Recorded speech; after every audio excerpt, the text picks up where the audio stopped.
سلام دوستان، خوش اومدین به یه ویدیو دیگه. این ویدیو ناب با ویدیوهای قبلی فرق میکنه.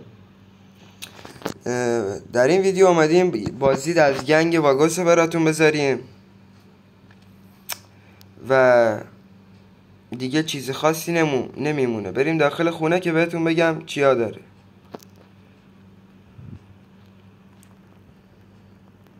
داخل خونه علاوه به این شکل هست، کلش رو به شما نشون بدم. اینجا جاییه که اسپان میشین، اینجا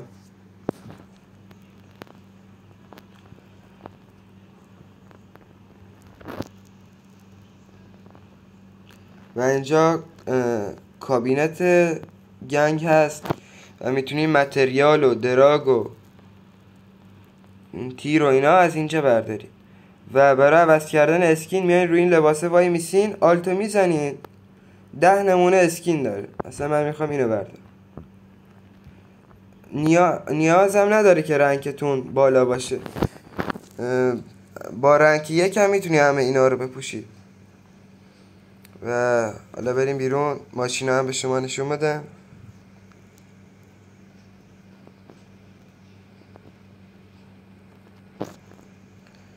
برای دیدن ماشینا میایین روی این وای میسین، این آلتو میزنین و 10 مدل ماشین داره.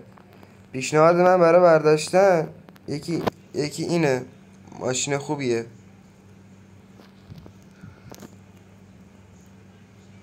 یکی دیگه این هست، این واسه آوردن دراگه.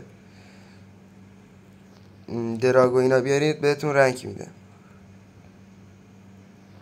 و اینم ونه برای راب آرمی و این داستانا.